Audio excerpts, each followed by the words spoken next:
देश में गैस और तेल की किल्लत को लेकर पिछले कुछ दिनों से जो चिंता बनी हुई थी, अब उसमें बड़ी राहत की खबर सामने आई है। होर्मुज जलडमरू मध्य में फंसे भारत के एलपीजी और तेल से भरे जहाज आखिरकार देश पहुंच चुके हैं, जिससे ईंधन आपूर्ति को लेकर बनी अनिश्चितता अब कम होती नजर आ रही है। एलपीजी लेकर भारतीय जहाज नंदा देवी गुजरात के वाडीनार बंदरगाह पर पहुंच चुका है। इस जहाज में करीब 46,000 टन एलपीजी लाया गया है, जो लाखों घरेलू गैस सिलेंडरों को भरने के लिए पर्याप्त माना जा रहा है।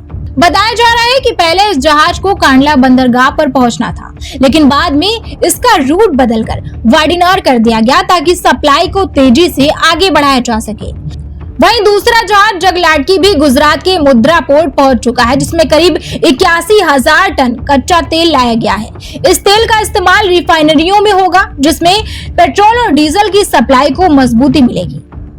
इससे पहले शिवालिक नाम का एक और जहाज भी करीब 45 से 46,000 टन एलपीजी लेकर मुद्रा बंदरगाह पहुंच चुका है, जिससे गैस की आपूर्ति में और संतुलन आने की उम्मीद है। दरअसल ये सभी जहाज कतर के रास लाफान बंदरगाह से रवाना हुए थे, लेकिन होर्मुज जलडमरू मध्य में फंस गए थे, जो दुनिया के सबसे संवेदनशील और रणनीतिक समुद्री मार्गों में से एक माना जाता है। इस दौरान वहां की स्थिति को लेकर वैश्विक स्तर पर भी चिंता जताई जा रही थी, क्योंकि इसी रास्ते से दुनिया के बड़े हिस्से में तेल और गैस की आपूर्ति होती है। हालांकि भारत और ईरान के बीच बातचीत के बाद इन जहाजों को सुरक्षित मार्ग मिला और दोबारा अपनी यात्रा जारी रख सके। करीब 2 हफ्तों की लंबी समुद्री यात्रा पूरी करने के बाद अब ये जहाज भारतीय जल क्षेत्र में पहुंच चुके हैं और सफलतापूर्वक अपना तय मार्ग पूरा कर लिया है।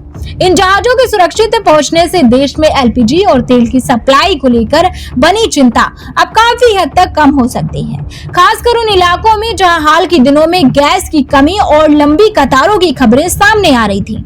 अब उम्मीद की जा रही है कि आने वाले दिनों में सप्लाई और भी बेहतर होगी और आम लोगों को राहत मिलेगी। फिलहाल इन जहाजों का भारत पहुंचना एक बड़ी राहत के तौर पर देखा जा रहा है, जिससे ईंधन संकट को लेकर लोगों की चिंता को काफी हद तक कम कर दिया है।